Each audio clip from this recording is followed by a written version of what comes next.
Donc merci Agnès Ozouf, merci Cabinet Pesant, merci Generali de nous aider dans nos actions. Donc comme chaque année, il va y avoir un petit échange avec la salle et qui cette année est très orienté vers, dites-le moi, vers quoi? Vers la complémentaire santé des salariés non cadres.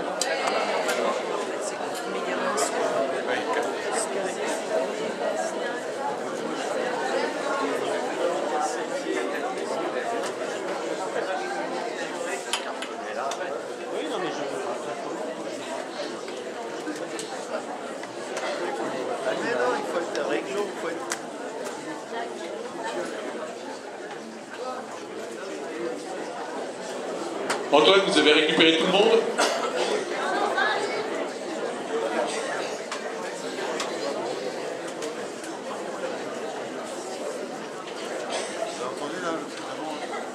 Agnès, vous voulez bien nous expliquer ce qu'est cette complémentaire santé, la nature de l'obligation?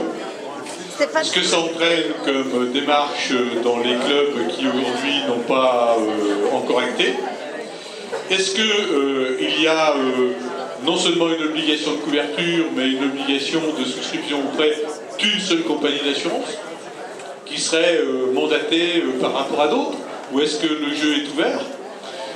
Quelles peuvent être les spécificités que vous apportez, puisque vous êtes l'une d'elles, elle au pluriel, et que nous travaillons ensemble depuis de nombreuses années? Bref, comment nous faciliter la vie pour que le passage à l'acte et la mise en place de cette complémentaire santé se passe au mieux des intérêts des employeurs, des salariés, des finances des employeurs et des salariés, et au mieux aussi de la couverture individuelle et familiale de chacun. Mais s'il vous plaît, merci.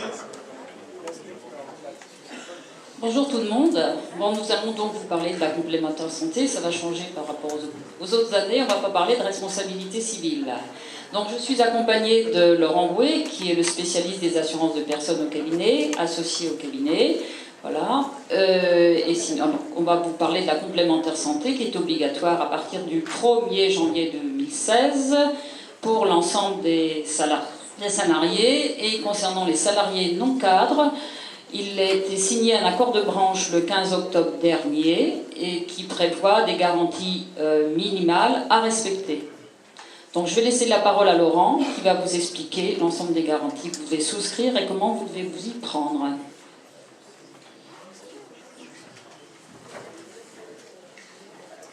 Bonjour à toutes et à tous. Donc vaste sujet que le sujet de la complémentaire santé. J'imagine que vous vous êtes déjà posé la question et que ça peut paraître un peu compliqué comme ça pour la mise en place, qui doit y adhérer, qui ne peut pas y adhérer, quelles sont les garanties et tout ce qui va avec. Alors comme le rappelait Agnès, l'obligation elle est au 1er janvier 2016, donc ça veut dire dans quelques semaines, non, dans quelques jours. Hein. Donc l'obligation elle est de proposer aux salariés une complémentaire santé obligatoire, je dis bien obligatoire, donc au 1er janvier 2016 pour l'ensemble des salariés et les salariés non cadres. Les cadres ne sont pas concernés aujourd'hui par cet accord de branche qui a été signé il y a quelques semaines. Alors, on a, nous, Generali, cabinet pesant, puisque vous posiez la question tout à l'heure, dans l'accord de branche, je vais quand même le dire, il y a un organisme qui a été recommandé, qui s'appelle l'ABGIS. Vous avez dû recevoir, en tant que chef d'établissement de centre équestre, un courrier ou un mail, je ne sais plus si c'est un courrier ou un mail de la société ABGIS, qui avait été l'organisme recommandé, hein, donc pas obligatoire, mais juste recommandé, qui répondait, comme notre offre le répond aussi, aux garanties qui sont demandées dans l'accord de branche. Voilà. Après, toute société, toute compagnie d'assurance qui apporte des garanties qui répondent scrupuleusement ligne par ligne à l'accord de branche, c'est une société qui peut répondre à cet accord de branche. Voilà. Donc, je te disais, ça concerne l'ensemble du personnel, notamment particulièrement les salariés dans le cadre. Donc, nous, cabinet pesant, on a mis en place aussi une offre qui est actuellement disponible. On vous a envoyé d'ailleurs à ce sujet un mail il n'y a pas très longtemps qui reprend les garanties. Les garanties qu'on a, si vous voulez bien passer un petit peu plus bas. Encore un peu plus bas, s'il vous plaît. Encore une fois. On va y arriver. Voilà. Ouais. Encore une fois. Alors c'est sur la page d'après, je ne sais plus. Là, voilà. Là, c'est bien, parfait, merci. Donc la garantie qui correspond à ce qui est demandé dans l'accord de branche, ligne par ligne, c'est la garantie dans notre offre qui s'appelle GE2. Voilà. C'est la garantie qui est la garantie minimale qui est demandée dans l'accord de branche si vous souhaitez répondre à cet accord. Voilà. Donc l'obligation, elle est pour l'ensemble des salariés dans le cadre au 1er janvier 2016 et votre obligation en tant qu'employeur, c'est de prendre en charge 50% de la cotisation du salarié en isolé. Hein. Donc, en isolé, ça veut dire on prend la cotisation du salarié seul. Voilà. Ça, c'est l'obligation de l'accord de branche. Le minimum à respecter, c'est d'avoir cette garantie GE2, de proposer cette garantie GE2 et de prendre en charge 50% de la cotisation en isolé du salarié. Alors, je ne vais pas reprendre l'ensemble des garanties qui sont demandées dans cet accord de branche. On pourrait descendre un petit peu plus bas encore. On retrouve tous les points, HOSPI, soins courants, spécialistes, généralistes. Après, on va passer sur l'optique, le dentaire, etc. et les soins divers. Voilà. On a, si vous regardez à côté de la garantie G2, on a souhaité aussi mettre en place des garanties supérieures, donc des garanties supérieures à ce qui est demandé dans l'accord de branche. C'est ce que vous retrouverez donc en G3, G4, G5. Vous pouvez aussi, en tant qu'employeur, dire voilà, moi pour mes salariés, je ne contente pas de la garantie minimale GE2, mais je vais prendre une garantie supérieure, G3, G4 ou G5. Et cette garantie G3, G4 ou G5, ça correspond aussi aux garanties facultatives que les salariés peuvent prendre en plus du socle que vous mettrez en place au sein de l'entreprise.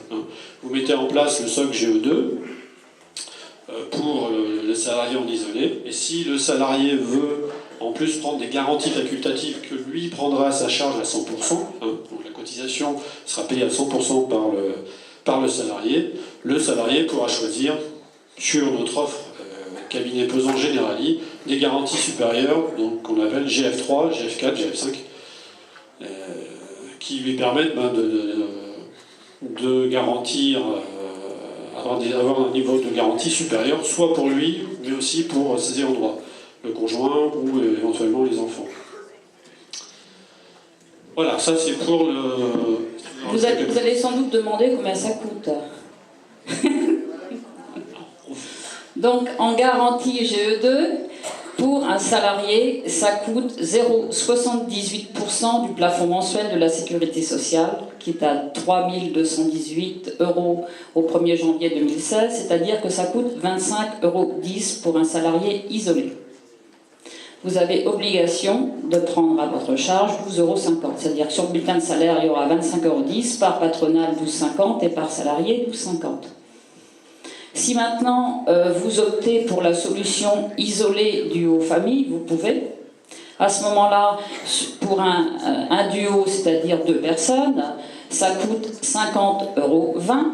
Donc vous aurez 50,20 € de marqué sur le bulletin de salaire, mais vous pouvez ne prendre que les 12,50 € du salarié. Vous n'êtes pas obligé de prendre 50% du duo. Et après, vous pouvez prendre le forfait famille, enfin pour celui qui souhaite assurer toute sa famille, ça coûte 83,35 € et vous pouvez prendre en charge uniquement les 12,50 €. Donc sur le bulletin de salaire, il y aura 83,35 € part patronale 12,50 €.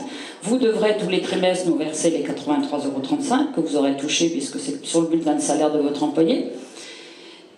Et le fait de prendre la formule isolée du niveau famille, ça permet aux salariés d'avoir des garanties un peu moins chères que quand ils les prennent de manière facultative et à titre individuel. Après, vous avez possibilité de couvrir, de prendre en charge 50% de l'ensemble de la prime. Vous devez à minima prendre 50% de la part du salarié.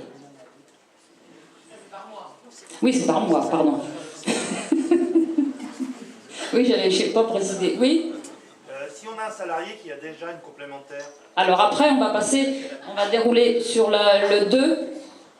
Il y a des cas de dispense qui sont limités. 2. Voilà. Donc, vous devez la proposer, vous, à tout le monde. C'est obligé. Seul le salarié peut refuser à partir du moment où il rentre dans ces cas de dispense. Les cas de dispense, c'est par exemple pour les CDD. Quand vous avez des CDD qui sont là pour jusqu'à 12 mois, moins de 12 mois, ils ont le droit de refuser. À ce moment-là, il faut qu'ils vous signent le document sans fournir de justificatif. Si vous avez un CDD qui est chez vous plus de 12 mois, il a le droit de refuser à condition de vous fournir un justificatif comme quoi il a bien une mutuelle complémentaire par ailleurs. Et ce document, il doit vous le fournir tous les ans. Oui ? Oui ? Quand Tous les gens qui ont un salaire. Dès l'instant où ils ont un bulletin de salaire, oui. La question, c'est est-ce que l'obligation... L'obligation, c'est pour tous les salariés qui touchent un salaire. Quand ils sont là, ça dépend... Bon, après, c'est pour tout le monde. Le premier cas de dispense, là, le premier cas de dispense, on parle bien des CDD et apprentis, ouais, d'un contrat de moins de 12 mois, ouais, ou d'un contrat de plus de 12 mois. Donc ils ont le droit de refuser s'ils justifient d'une mutuelle par ailleurs. Non, il y a d'autres cas de dispense, voilà. Donc le premier, comme disait Agnès, c'est le salarié ou apprenti qui a un contrat d'une durée au moins égale à 12 mois, celui-ci s'engage à justifier par écrit le fait d'avoir une mutuelle par ailleurs. Après, on distingue ceux qui ont une durée inférieure à 12 mois, ceux-là peuvent être dispensés même s'ils ne justifient pas d'une couverture souscrite par ailleurs. Ça, c'est les deux premiers cas de dispense. Le troisième cas de dispense, c'est le salarié qui se trouve à temps partiel et dont l'adhésion au système de garantie de santé le conduirait à s'acquitter d'une cotisation au moins égale à 10% de sa rémunération brute. Voilà. Si c'était le cas, ce salarié-là pourrait demander à être dispensé, pourrait être dispensé. Voilà.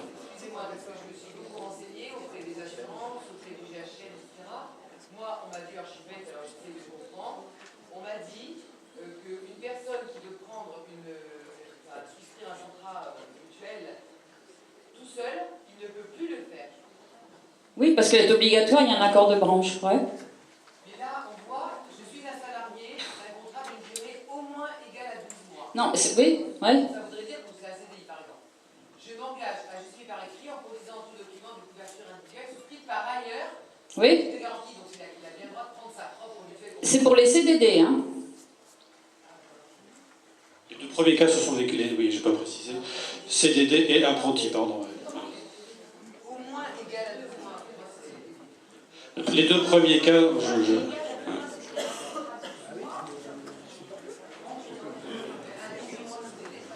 c'est pas... Oui, mais un 18 mois CDD, il est obligé de justifier d'une couverture par ailleurs.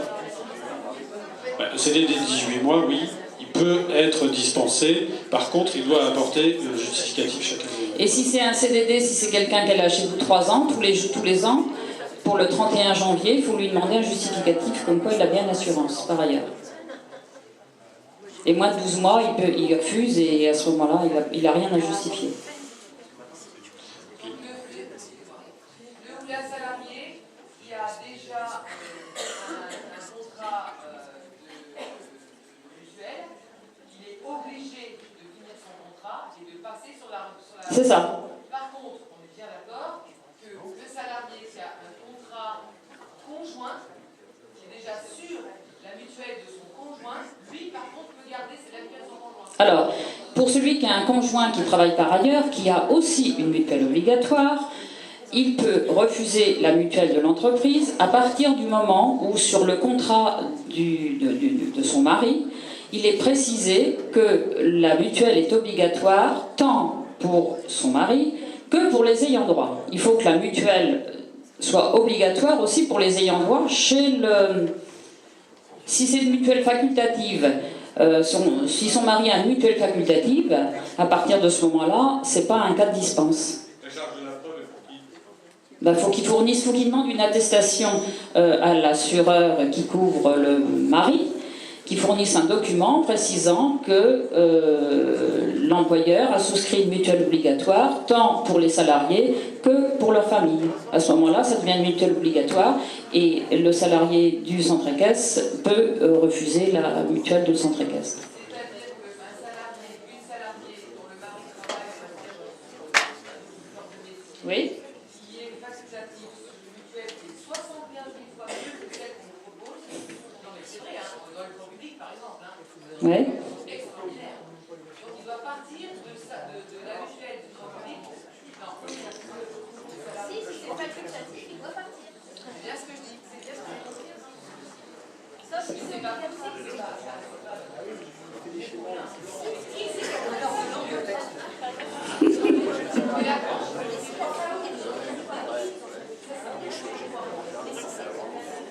Moi, c'est ce qui est marqué dans l'accord de branche, sous réserve que...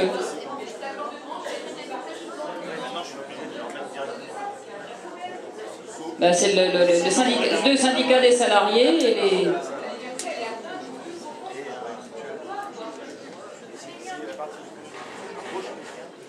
À partir du moment où il a une super mutuelle et que les ayants droit c'est facultatif ou le salarié va avoir une diminution de sa mutuelle parce qu'il enlève son conjoint, ou si le conjoint reste sur la mutuelle, il peut faire jouer les deux mutuelles à partir du moment où vous avez des garanties différentes.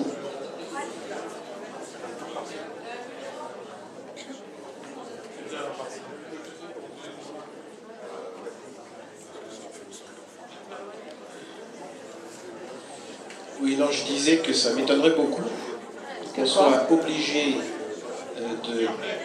dans ce cas de figure, qu'on soit obligé d'abandonner la mutuelle de son conjoint, même si elle est facultative, pour en prendre une supplémentaire, moins bien. Donc ça m'étonnerait beaucoup, et si jamais c'est dans l'accord de branche, pour moi c'est abusif, et c'est tout à fait plaidable.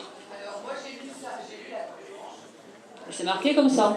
C'est marqué que les gens, les salariés qui ont un conjoint qui dispose d'une mutuelle et donc qui sont sur cette mutuelle-là et sur 7 ans, font partie des dérogations. C'est ce que j'ai lu avant-hier en accord de branche.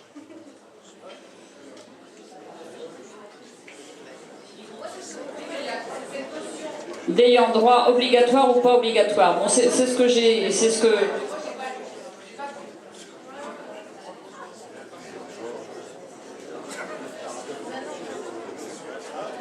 C'est tout dans le...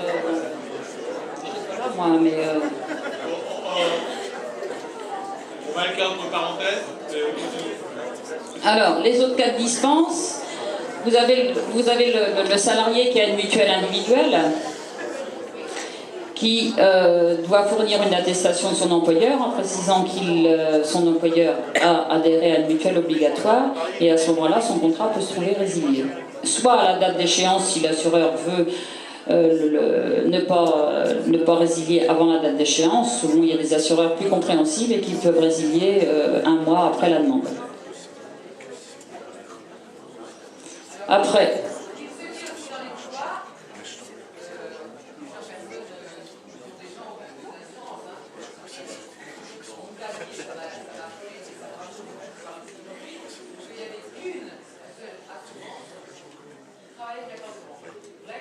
qu'une seule assurance? Non, il y a un assureur recommandé. Il y a eu Abgis qui a été recommandé. Abgis. Abgis.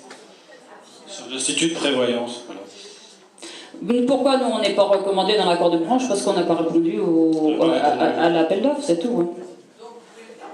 Ah bah oui, à partir du moment où on propose un contrat qui répond... Vous arrivez à répondre aux 500 € par oreille par an? Oui, oui. Parce que toute l'assurance, on sait, Bah oui, mais c'est pour ça peut-être que ça a été monté comme ça, j'en sais rien. Je sais.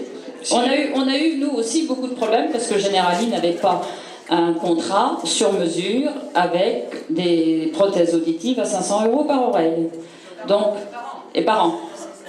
Donc on a réussi, compte tenu des relations et de l'impact qu'on a avec les centres équestres, on a réussi à faire monter un contrat standard entre le 15 octobre et ce jour qui répond scrupuleusement à l'accord de branche. Ça n'a pas été facile, mais c'est fait.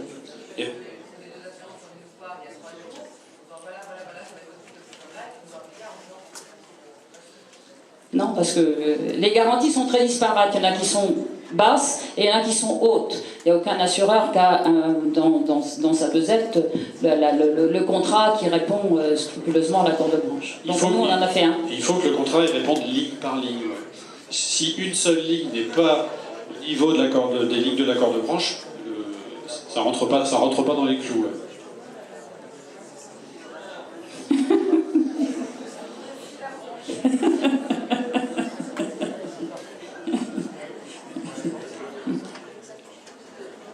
Mais dans l'accord de branche, ça précise bien que le contrat du conjoint doit être un contrat à caractère obligatoire. Ouais. C'est marqué maintenant, bon, c'est marqué comme ça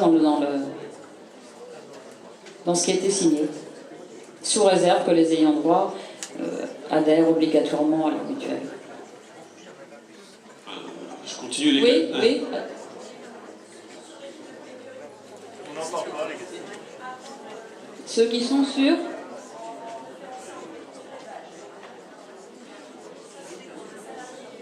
Là, c'est les salariés qui répondent à la convention collective nationale des centres équestres. Hein.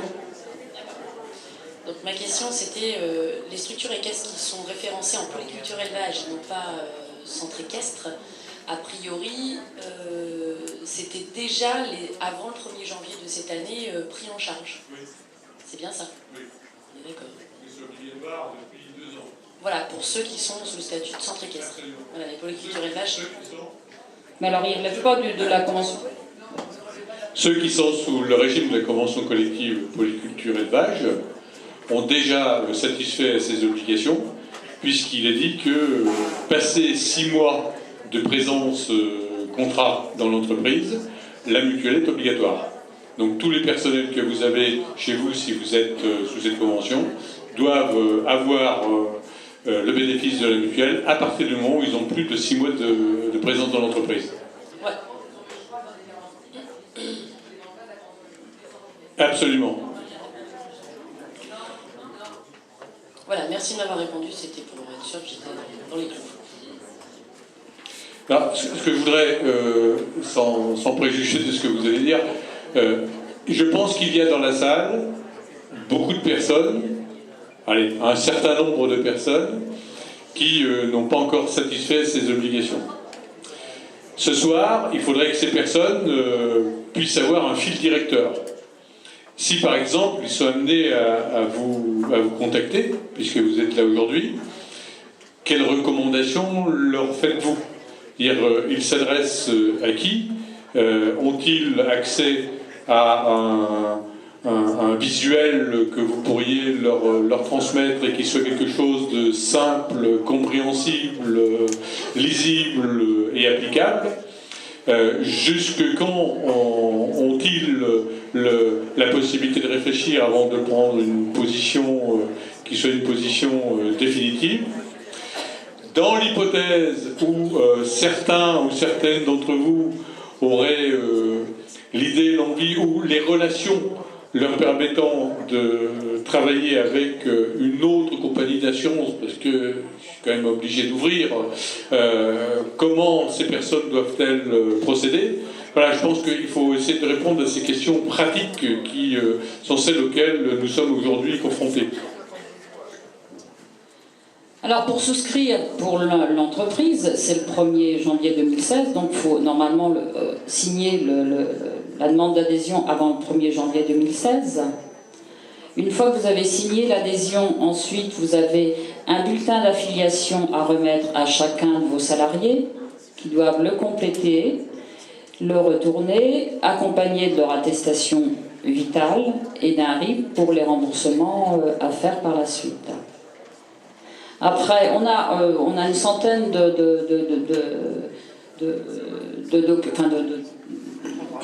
documents qu'on peut vous remettre. Il y a tout ce qui se trouve sur l'écran. Après, on a aussi la possibilité de leur proposer des garanties facultatives, avec les tarifs des garanties facultatives. Si le salarié veut opter pour la formule G3, donc ça lui fait un supplément, mais à ce moment-là, dès l'instant où c'est une garantie facultative, ça se passe entre le salarié et nous, vous n'avez plus rien à voir dans le...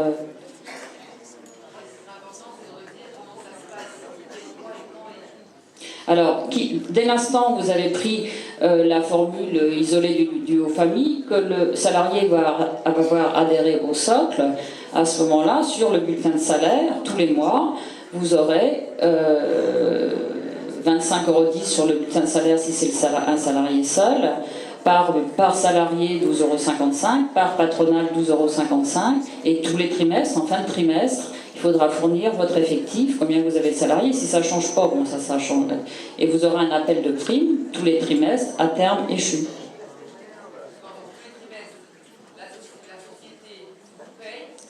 Enfin, oui, le club, oui.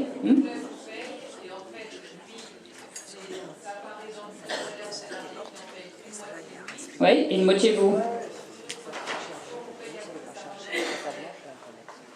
Ben, c'est pas grave, c'est-à-dire vous avez touché l'argent, donc vous... En crédit, comment en crédit? C'est des chats?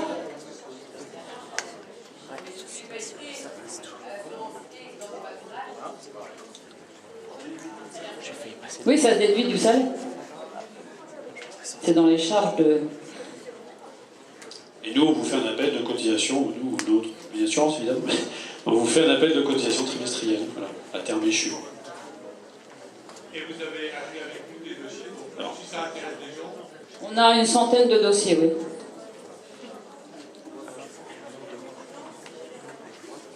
C'est pareil, nous on est agents généraux de Generali.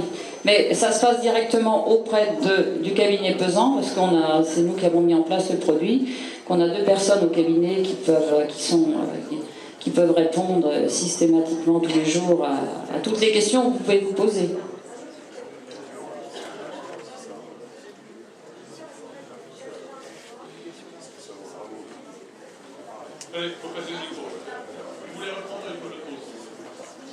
Au jour d'aujourd'hui, il n'avait pas le produit puisqu'on vient de le mettre en place. Donc Generali pouvait pas, à l'époque, ne rentrait pas non plus dans les garanties obligatoires de la Cour de branche. Oui, c'est ce qui m'interpelle, c'est que vous dites qu'il y a très peu de temps que vous avez réussi à mettre ce produit en place. Or, mon assureur Generali, qui me couvre pour toute autre chose, pour une assurance en cas d'accident du travail, maladie, etc., m'a proposé déjà depuis 2 mois un contrat pour ma salariée. Oui, mais le contrat pour votre salarié, les garanties ne devaient pas, il y a 2 mois, répondre à ce qui était marqué dans l'accord de branche. Vous avez les garanties prévues dans l'accord de branche, je sais pas, vous avez dû recevoir des mails les gens qui sont affiliés au GHN ont tous reçu un mail avec, à la fin du mail, le détail des garanties obligatoires. Donc il faut demander à votre assureur de vous garantir, mais en respectant les garanties. Et comme madame disait, à ce moment-là, les assureurs disent on ne peut pas. Oui, même si c'est Generali. Au jour d'aujourd'hui, oui.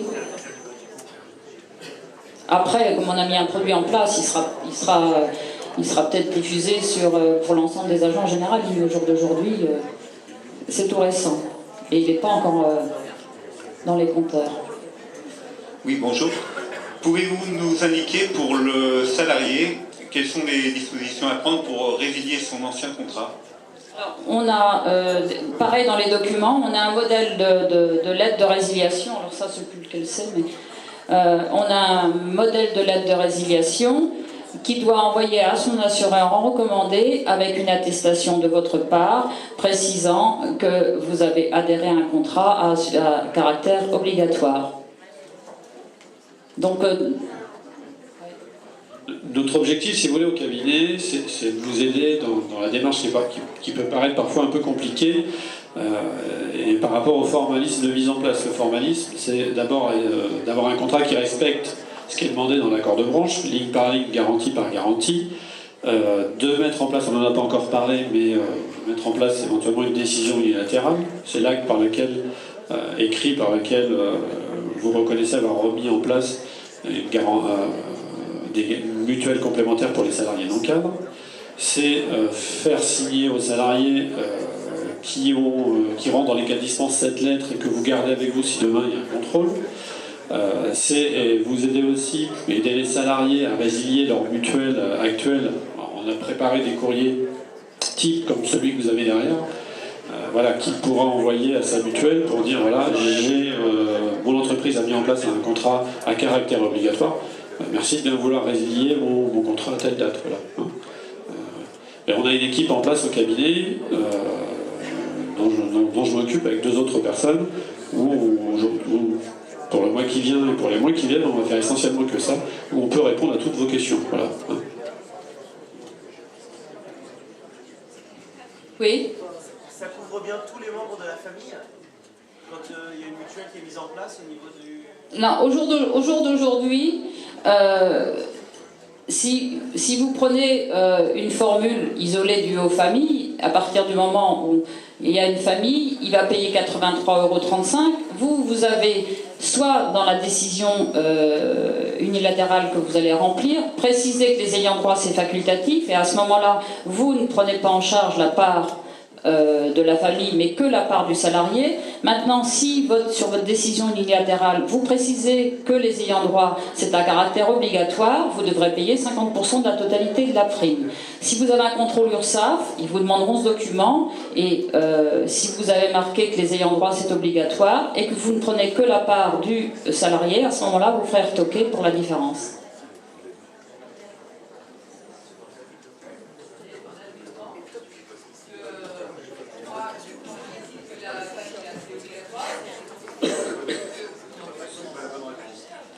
Non mais là c'est un peu tordu ce que je vais dire, mais donc on peut exiger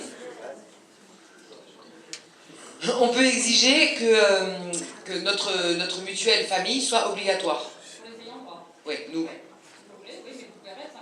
D'accord, et ça veut dire que mon mari, dans sa mutuelle, à son boulot, il décide que c'est famille obligatoire. On fait quoi là? Des petits, mais à part ça. Non mais c'est pas con ce que je dis. On paye 2 fois, oui, mais... C'est obligatoire dans les deux, vous n'en prenez qu'une, puisque ça sera un cas de dispense. Oui, mais c'est bien le patron... Alors vous choisirez celle que vous préférez. Non, mais c'est bien le patron qui décide si c'est obligatoire, c'est pas le salarié. Oui. Si les 2 salariés sont dans 2 boîtes différentes et que les patrons différents ont décidé que c'était obligatoire. Oui, non, mais si le salarié de l'un des deux fournit une attestation comme quoi il y a une mutuelle obligatoire, il faudra faire un choix entre les deux, vous ne prenez pas les deux. Donc qui c'est qui choisit? Ben c'est vous. C'est qui moi? Le salarié. Ah, c'est pas moi là. Non, c'est le salarié. Dans tous les cas de figure, vous devez la proposer et l'obliger à tous les salariés. C'est le salarié qui choisit. C'est l'une des deux. Hein. Maintenant, s'il y a des différences de garantie...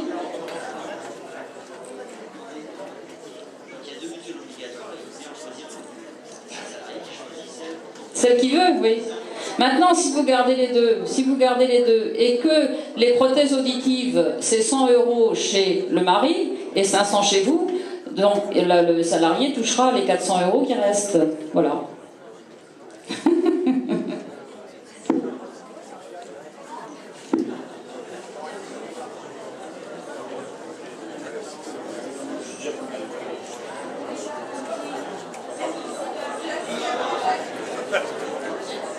Pour les apprentis, c'est aussi basé sur les 0,78% du plafond SS.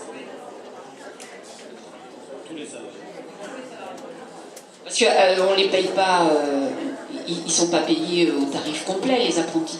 À partir du moment où ce que vous leur faites payer, ça représente plus de 10% de rémunération, ils peuvent refuser. Ah d'accord. Oui, enfin si c'est 25,10, ça voudrait dire que l'apprenti est payé à 250 €, et son tarif de base, c'est pas 250 €, c'est 400 quelque chose, et en deuxième année, on passe à 900 quelque chose, donc le problème ne se pose pas comme ça. Bon, écoutez, on va pas d'une façon plus avancer sur ce sujet. Je tenais à vous dire qu'au 1er janvier, il faut que cette question ait été réglée. Pour ce qui nous concerne, on peut vous apporter un certain nombre de conseils. On vous propose la solution, comme une des solutions possibles, le contact avec le cabinet Pesant au titre du fonctionnement consensuel qui nous anime depuis pas mal d'années. Ça ne vous empêche pas de prendre la décision d'aller voir votre propre assureur et de prendre vos propres dispositions.